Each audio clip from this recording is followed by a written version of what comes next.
परवाच मी बीटाची वडी करून बघितली आणि त्याचं साहित्य आणि कृती आता तुम्हाला मी द्यायचा प्रयत्न करते आणि तुम्ही बघा तुम्हाला आवडेल का नाही. कारण एक तर विदाऊट शुगर आहे म्हणून मला जास्त त्याचं आवडते. मुख्य म्हणजे विदाऊट शुगरपेक्षा सुद्धा ती त्याच्यामध्ये जो रंग आहे तो रंग फार सुंदर आहे आणि तो रंग पिठाचा रंग येतो. आपल्याला स्पेशल वेगळा रंग घालावाच लागत नाही. मग अशा दोन त्याच्यामध्ये प्रमुख गोष्टी आहेत. तर त्याचे साहित्य असं आहे, एक बीट अख्खं, अर्धी वाटी पोहे, अर्धी वाटी रवा, पाव वाटी तूप, अगर तेल, नंतर सोडा थोडासा किंवा बेकिंग पावडर काय आपल्या घरात असेल ते, नंतर 3 ते 4 वाटी पाणी त्या बिटात, शिजलेल्या बिटामध्ये. साल काढलेलं असल्यामुळे ते कुठेही येणार नाही. नंतर 2 चमचे डाळीचं पीठ आणि 2 चमचे तांदूळाची पिठी. आणि तुम्हाला अगदीच आमच्यासारखं आवडत असेल तर चवीपुरती साखर घातलेली आहे मी त्या ह्याच्यात. कुठे टमाटर आपलं मिठाच्या रसात ती घालायची नसली तर नका घालू.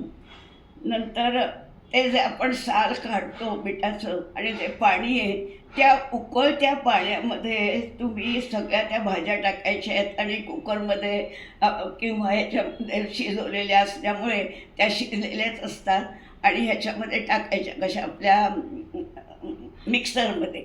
आणि मिक्सरमध्ये टाकून त्याची वडी आपल्याला एकाच मुख्य आणखीन एक गोष्ट आहे, भांडी पण फार करायची नाही. म्हणून एकाच तव्यात किंवा पॅनमध्ये तुम्हाला ते करू शकता. ह्या 3-4 गोष्टीमुळे मला आवडलं तर म्हणून मी करून बघितलं. पण मला आवडली तशी तुम्हाला आवडून दे असं माझा प्रयत्न आहे. तर तुम्ही तो बघा तुम्हाला आवडते का. तर ते तूप असतं, त्या तुपामध्ये पहिल्यांदा आपण रवा भाजून ठेवायचा. म्हणजे का, थोडं तूप घेऊन, तर तो रवा कच्चा असतो आणि बाकी सगळं आपलं शिजलेलं आहे. भाज्या घालायच्या असल्या तर गाजर वगैरे इत्यादी किंवा भोपळा घाला तरी चालेल लाल.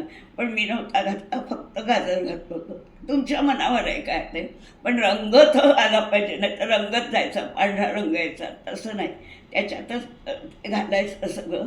आणि मग भाजून झाला थोडासा तुपावर की त्याच्यामध्ये पाणी टाकायचं ते बिटाचं आणि ते पाणी उकळलं की उकळून त्याच्यामध्येच त्या गॅसवरतीच चालू असतानाच त्याच्यामध्ये सगळ्या भाज्या घालायच्या आणि त्या भाज्या सगळ्या परतायच्या. भाज्या म्हणजे खूप काही नाही, बीट आणि हे गाजर आहे त्या परतायच्या आणि परतून त्याच्या इतक्या परतायच्या की त्याचा गोळा झाला पाहिजे आणि त्याचा रंग बिटाचा आला पाहिजे. आणि त्याच पातेल्यात तिथे ते थापायचं. जाड बुडाचं घ्यावं म्हणजे थापता येतं. आणि खाली तूप किंवा तेल सोडल्यास ते निघतात वड्या, नाही तर निघत नाहीत. म्हणून महत्त्वाचं आहे की खाली तूप किंवा तेल टाकल्याशिवाय करू नका, कुठलंही पातेलं असलं तरी. आणि मग त्याचीच वडी थापता येते.